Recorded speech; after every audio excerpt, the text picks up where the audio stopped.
Brother told me he couldn't see the stars because the sirens kept flashing.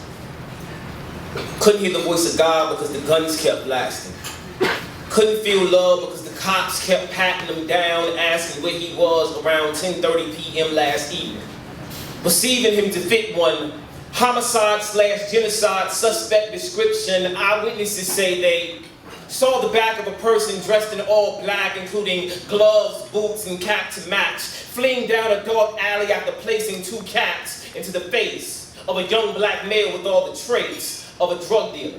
Stereotypically young, black, male, hanging out past 12 midnight beneath the same street light, smoking and drinking a little with his head on a constant swivel. See, he had trained himself to watch for fiends and cops, but last night he was a moment late and a Glock short of life support.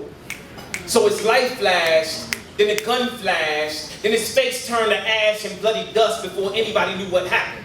And brother told me he couldn't see the stars because the sirens kept flashing. Couldn't hear the voice of God because the guns kept blasting. Couldn't feel love because the handcuffs were too tight, causing his wrists to bleed, and his ribs were bruised from the kicks and nightsticks excessively used to subdue him. Brother told me he wasn't innocent as far as crime. He admitted to nickel and dime, but he swore on his best friend's grave that he wasn't guilty of homicide. See, it turns out that the accused and the deceased ran the streets together since childhood, and why would he murder his best friend when they were only making enough ends to get clothes and shoes, and neither one of them had even missed a day of school? Brother told me the media be feeding us nonsense, and if the public defense would just put pressure on forensics, it would come to light that those bullets matched the cops' clip. See, he was there, and the arresting officer would always harass them, waving a gun in their face, but on this particular day, the safety was off, and the gun went off, and his partner's life was lost, so he took off running. Brother asked me what would I do if I thought a crooked cop was going to shoot me too. Needless to say, he was tried, and he tried to explain. But in the midst of all the hype, everybody wanted retribution for the slaying a simple face to put the name on.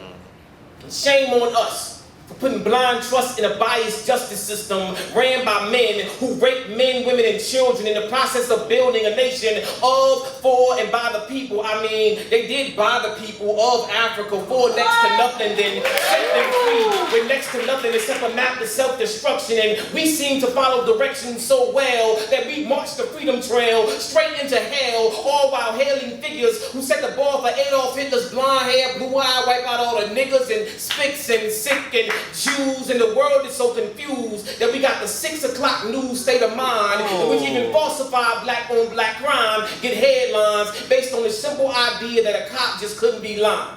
And the last thing the brother told me was that he couldn't see the stars because the sirens kept flashing. Couldn't hear the voice of God because the guns kept blasting. Couldn't feel love because the current kept passing through his brain. And his name, well, that doesn't make the slightest bit of difference, but what does is that if each and every single one of us had been paying attention, we could have saved him. Yeah!